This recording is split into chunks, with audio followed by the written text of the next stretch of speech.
Após a chegada dos portugueses, no ano de 1500, iniciou-se a educação jesuítica, em 1549, onde os padres jesuítas tinham a missão de educar e catequizar os índios.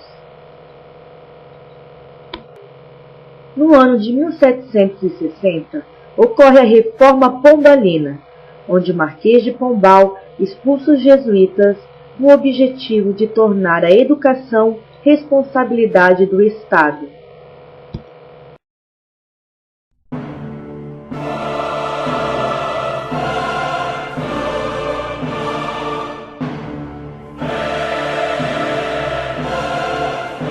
Com a vinda da família real portuguesa ao Brasil em 1808, Dom João VI refundou a Academia Militar, criou 2 escolas de medicina, uma no Rio de Janeiro e outra em Salvador, transferiu a Biblioteca Real, hoje atual Biblioteca Nacional, criou o Jardim Botânico do Rio de Janeiro e instalou a Imprensa Régia, primeira imprensa oficial.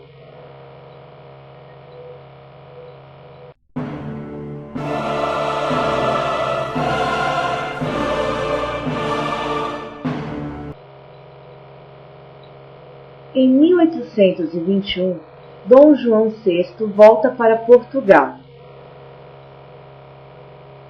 Em 1822, o seu filho Dom Pedro I proclama a independência do Brasil. Em 1824, outorga a primeira Constituição brasileira, onde no artigo 179 desta lei dizia que a instrução primária é gratuita para todos os cidadãos. Em 1823, institui-se o método Lancaster. Em 1826, institui-se um decreto com 4 graus de instrução, pedagogias, liceus, ginásios e academias. Em 1827, um projeto de lei propõe a criação de pedagogias em todas as cidades e vilas, além de prever o exame na seleção de professores para nomeação, e também propõe ainda a abertura de escolas para meninas. Em 11 de agosto de 1827, o imperador Dom Pedro I cria 2 faculdades de direito no país.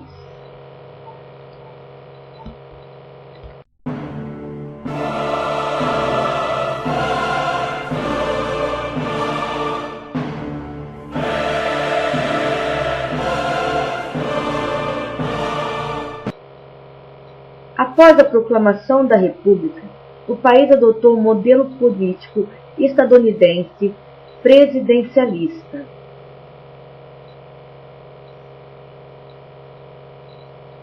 Com a reforma de Benjamin Constant na educação, o objetivo era transformar o ensino em formador de alunos para os cursos superiores e também substituir a predominância literária pela científica. Em 1911, a reforma Rivadavia Correia pretendeu que o curso secundário se tornasse formador do cidadão e não como simples promotor ao nível seguinte. Com isso, teve a abolição do diploma em troca do certificado de assistência e aproveitamento. O resultado dessa reforma foi desastroso para a educação brasileira. Surge então a reforma João Luiz Alves, que introduz a cadeira moral e cívica com a intenção de tentar combater os protestos estudantis contra o governo do presidente Arthur Bernardes.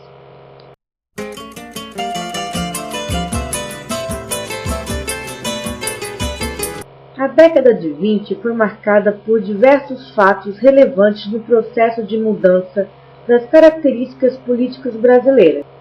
Foi nessa época, em 1922, que aconteceu o movimento dos 18 do Forte, a Semana de Arte Moderna e a instalação do Partido Comunista do Brasil.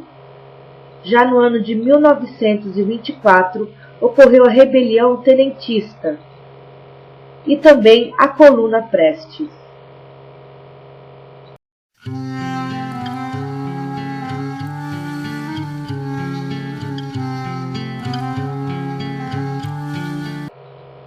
A Revolução de 1930 foi um marco referencial para a entrada do Brasil no modelo capitalista de produção industrial. A nova realidade brasileira passou a exigir mão de obra especializada e, para tal, era preciso investir na educação. Foi então criado em 1930 o Ministério da Educação e da Saúde Pública. Em 31, o governo sanciona decretos organizando o ensino secundário e as universidades, chamada Reforma Francisco Campos. Em 1932, um grupo de educadores lança à nação o Manifesto dos Pioneiros da Educação Nova, redigido por Fernando de Azevedo e assinado por outros conceituados educadores da época. Em 1934, a nova Constituição dispõe pela primeira vez que a educação é direito de todos, devendo ser ministrada pela família e pelos poderes públicos. Ainda em 1934, por iniciativa do governador Arnaldo Salles Oliveira, foi criada a Universidade de São Paulo, a primeira a ser criada e organizada segundo as normas do Estatuto das Universidades Brasileiras de 1931. Em 1935, o secretário da Educação do Distrito Federal, Anísio Teixeira, cria a Universidade do Distrito Federal, no atual município do Rio de Janeiro.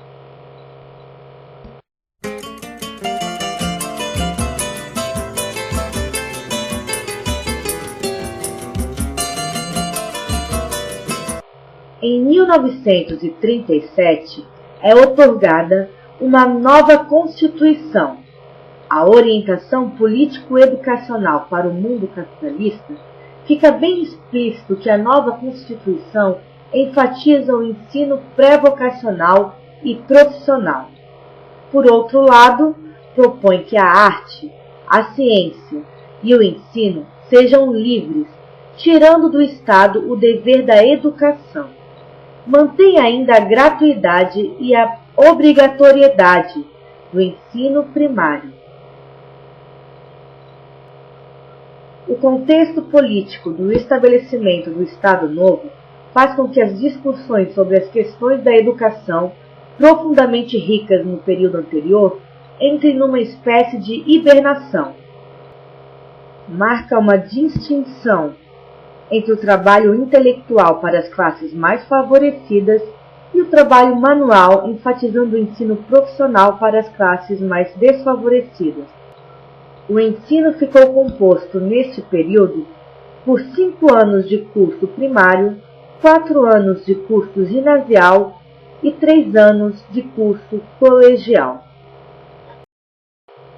O ensino colegial perdeu seu caráter preparatório para o ensino superior e passou a se preocupar com uma formação geral.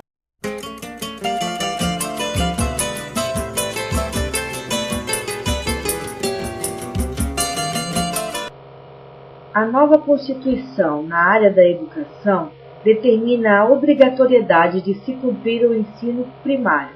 Baseado nas doutrinas da Carta Magna de 1946, o ministro Clemente Mariani cria uma comissão com o objetivo de elaborar um anteprojeto de reforma geral da educação nacional. Esta comissão, presidida pelo educador Lourenço Filho, era organizada em 3 subdivisões. Uma era para o ensino primário, uma para o ensino médio e outra para o ensino superior. Depois de quase 13 anos de acirradas discussões sobre educação, foi promulgada a Lei 4.024, em 20 de dezembro de 1961, a Lei de Diretrizes e Bases para a Educação Nacional. Muitas iniciativas marcaram este período como talvez o mais fértil da educação no Brasil. Em 1950, em Salvador, Anísio Teixeira inaugura o Centro Popular de Educação. Em 1952, em Fortaleza, o educador Lauro de Oliveira Lima inicia uma didática baseada nas teorias científicas de Jean Piaget, o método psicogenético. Em 1953, a educação passa a ser administrada por um ministério próprio, o Ministério da Educação e Cultura. Em 1961, tem início uma campanha de alfabetização cuja didática, criada pelo pernambucano Paulo Freire, propunha alfabetizar em 40 horas adultos analfabetos. Podem me prender, podem me bater. Em 1964, um golpe militar aborta todas as iniciativas de se revolucionar a educação brasileira. Professores foram presos e demitidos. Universidades foram invadidas. Estudantes foram presos e feridos no confronto com a polícia, e alguns foram até mortos. Os estudantes foram calados e a União Nacional dos Estudantes proibidas de funcionar. O Decreto de Lei 477 calou a boca de alunos e professores. Para acabar com os excedentes, foi criado o vestibular classificatório. Para erradicar o analfabetismo, foi criado o Movimento Brasileiro de Alfabetização, aproveitando-se a didática do expurgado Paulo Freire. O Mobral se propunha a erradicar o analfabetismo no Brasil. Não conseguiu. Entre denúncias de corrupção, acabou por ser extinto e no seu lugar criou-se a Fundação Educar. E é neste período cruel de ditadura militar que é instituída a Lei 5.692, a Lei de Diretrizes e Bases da Educação Nacional, em 1971. A característica mais marcante desta lei era tentar dar à formação educacional um cunho profissionalizante.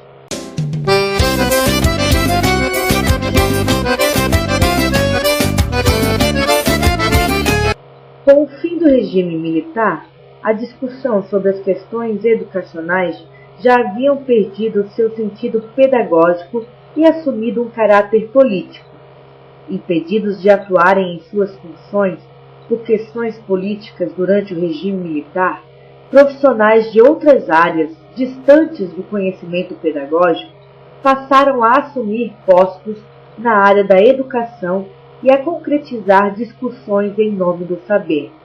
Neste período, do fim do regime militar aos dias de hoje, a fase politicamente marcante na educação foi o trabalho do economista e ministro da Educação Paulo Renato de Souza, que tornou o Conselho Nacional de Educação menos burocrático e mais político. Jamais houve execução de tantos projetos na área da educação. Até os dias de hoje, muito tem se mexido no planejamento educacional, com o objetivo de oferecer conhecimentos básicos para serem aproveitados pelos estudantes em suas vidas práticas.